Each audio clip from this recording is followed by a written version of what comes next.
अगला पड़ाव था जहाँ पर सिद्धा बाबा के दर्शन करने के बाद यहीं पर रुके थे श्री परमानंदेश्वर महादेव, जो कि एक सरोवर के बगल में दिव्य दरबार है जहाँ पर प्रभु भोले बाबा के दिव्य दिव्य दर्शन करते हैं। यहाँ पर एक ऐसी शिवलिंग है जहाँ पर हम लोग भोले बाबा के शिवलिंग आकार के दर्शन तो करते हैं, लेकिन उस शिवलिंग में भोले बाबा का जो है प्रतिमा का भी चित्र जो है अपने आप उभर आया है। और लगभग इस मंदिर को यहाँ पर स्थापित किए हुए 15 से 20 वर्ष हो चुके हैं। दोस्तों, हम और हमारी गाड़ी तैयार है और इससे ये सभी लोग का आज का बहुत सहयोग रहा कल से।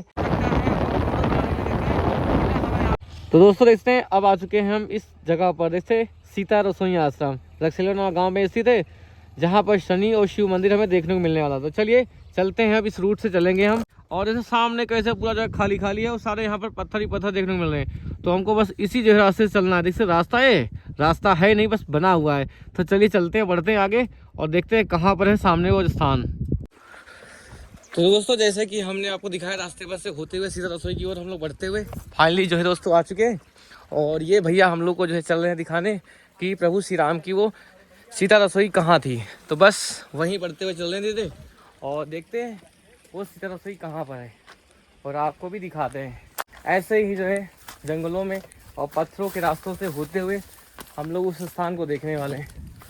कहते हैं यही वो स्थान है जहाँ पर प्रभु श्री राम और सीता मैया जो है आकर के अपना भोजन पानी किए थे। जो भी था इसी को जो है लोग यहाँ पर लोकल लोग सीता रसोई के नाम से जानते हैं। जैसे यहाँ पर लिखा भी हुआ है सीता।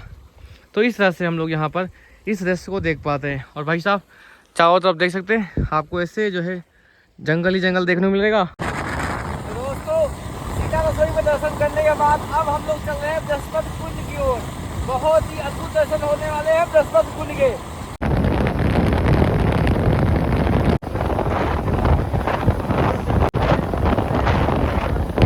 बृहस्पति कुंड, जैसे बृहस्पति कुंड पन्ना में स्थित है। तो यहाँ से जो है मात्र 6 किलोमीटर की दूरी पर है। ये मध्य प्रदेश में आता है पर्यटन स्थल। तो दोस्तों फाइनली उस मोड़ पे आ चुके हैं जहाँ से हमें चलना होता है बृहस्पति कुंड पे। देखते हैं यहाँ से मात्र जो दूरी है बृहस्पति कुंड की 2.6 किलोमीटर है। तो चलिए चलते हैं इस रास्ते से होते हुए बृहस्पति कुंड की ओर।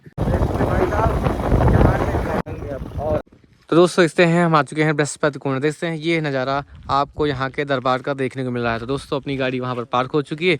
दोस्तों ये वही स्थान है जब देवों के गुरु बृहस्पति देव नाराज हो जाते हैं इंद्र देव से, तो यहाँ पर आते हैं, स्वर्ग से धरती पर आ जाते हैं और यहीं पर वह अपना यज्ञ वगैरह करते हैं। तो यहीं पर वह रुकते हैं, अपना जो भी यज्ञ करता है पूजा पाठ होता है वो यहीं पर करते थे। और इसमें यही हो प्यारा सा स्थान जहाँ पर हम लोग उस भूमि के दर्शन कर पाते हैं। और यहाँ पर पहुँच कर देखते हैं लगातार भाई साहब यहाँ का जो है कायाकल्प बदला जा रहा है। देखते लगातार यहाँ पर कार्य चल रहा है। और सबसे पहले जब लोग हम पहुँचते हैं तो यहाँ पर दर्शन करते हैं प्रभु श्री राम के, सीता राम जी के दर्शन करते हैं, लक्ष्मण भगवान के दर्शन करते हैं। देखते लगातार साफ सफाई का कार्य चल रहा है। और यहाँ से अब बढ़ेंगे हम लोग उस बृहस्पति कुंड की ओर जहाँ पर हम लोग दर्शन करते हैं। और इस रास्ते से होते हुए अब चलेंगे हम लोग बृहस्पति कुंड की ओर। तो चलिए पहुँचते हैं उस कुंड पे। देखते हैं यहाँ पर छोटा सा पार्क बना हुआ है भाई साहब, बड़ा ही सुंदर। और आने समय में जब बहुत अच्छा जो है सारा काम यहाँ का हो जाएगा तो और भी सुंदर होने वाला है। तो हम लोग इस रास्ते से होते हुए चल रहे हैं अब बृहस्पति कुंड की ओर। और देख सकते भाई साहब लगातार यहाँ पर कार्य चल रहा है, सीढ़ी का कार्य चल रहा है, देख ही सकते हैं लगातार जो है काम हो रहे हैं। धीरे धीरे उतरते हैं सीढ़ियों के माध्यम से और पहुँचते हैं हम लोग बृहस्पति कुंड के पास। जैसे ही उतरते नीचे दिखाऊँ आपको, विश्वास नहीं करोगे आपको, बृहस्पति कुंड में आपको ऐसा देखने को मिलेगा। तो चलिए दिखाई देते हैं। ये है बृहस्पति कुंड का नज़ारे, ये है दिव्य दर्शन जहाँ पर हम लोग करने को पा रहे हैं। तो यही हो प्यारा स्थान जहाँ पर देवों के गुरु बृहस्पति जी यहाँ पर आए हुए थे। और जब उन पर विपत्ति आती है, जब वो परेशान होते हैं, तो यहीं पर आते हैं मनाने बृहस्पति देव को। यानी कि जो देव के गुरु हैं बृहस्पति देव को, यहीं पर सभी देव मिल करके आते हैं मनाने के लिए कि प्रभु चलिए फिर से। तो इस तरह से दोस्त हम लोग पहुँचते हैं बृहस्पति कुंड। तो आइए और करते हैं दिव्य दिव्य दर्शन। क्या पहाड़ी देखते हैं, ऐसे ऊंची ऊंची पहाड़ियाँ हैं। और ये रास्ते जो बन जा रहे हैं ये बड़े ही प्यारे हैं। रास्ता बन जाने से बहुत ज़्यादा जो है सुगम हो जाएगा। आने वाले समय में जो भी यात्री आएंगे यहाँ पर दर्शन कर सकेंगे। देखते हैं इस तरह से पूरी पहाड़ी के नज़ारे देखने को मिल रहे हैं। और लगातार देखते हैं भाई साहब यहाँ पर कार्य चल रहा है। और कार्य पूरा हो जाने के बाद यहाँ पर जो भी लोग आएंगे अच्छे से रहे दर्शन कर पाएंगे और इस वातावरण का जो है आनंद ले पाएंगे। क्योंकि भाई साहब ऐसे सुंदर सुंदर नज़ारे आपको सिर्फ यहीं पर देखने को मिलेंगे। और यहीं पर साइड में एक मंदिर है जहाँ पर हम लोग दर्शन करेंगे। तो उसके पहले आइए आपको दिखाते हैं यहाँ पर वो सुंदर सुंदर यहाँ पहाड़ियों के नज़ारे। ये है पहाड़ी ये है बृहस्पति कुंड, देख पा रहे हो। इस पहाड़ी से होते हुए हम लोग, और नीचे तगड़ी वाली खाई है। तो इस तरह से खाई है भाई एकदम तगड़ी वाली। और रास्ता काफ़ी आगे गया है, रास्ता काफ़ी आगे गया है। तो इस तरह से हम लोग पहुँचते हैं बृहस्पति कुंड। ये है दिव्य दिव्य जो है नज़ारे, और पहाड़ों से देखते पानी टपक रहा है। कहीं से जो है जल का स्रोत है, और देख पा रहे हैं यहाँ से जल जो है टपक रहा है। तो इस तरह से जो है ये पूरा नज़ारा हमें देखने को मिलता है बृहस्पति कुंड का। एकदम गजब की ठंडी ठंडी हवाएं देखने को मिलती हैं।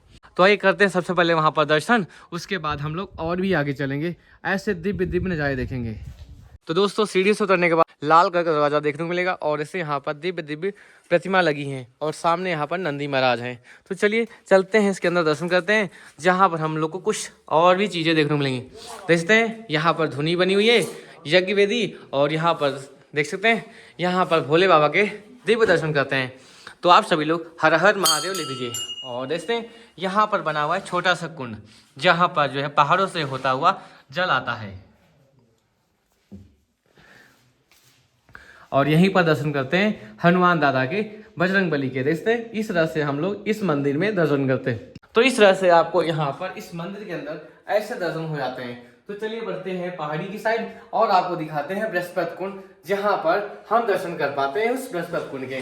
पत्थरों से जो है झुक झुक के चलना पड़ रहा है, क्योंकि भाई साहब ये पत्थर जो है टूटा हुआ है। रिश्ते यहाँ पर ऐसे जो है इसमें जो है चिटका हुआ पत्थर, और देख जाते हैं कितना खतरनाक रास्ता है। तो हम लोग धीरे धीरे बचते बचाते और पत्थर के करीब करीब चलते हुए बढ़ रहे हैं आगे। बड़ा ही खतरनाक रास्ता है।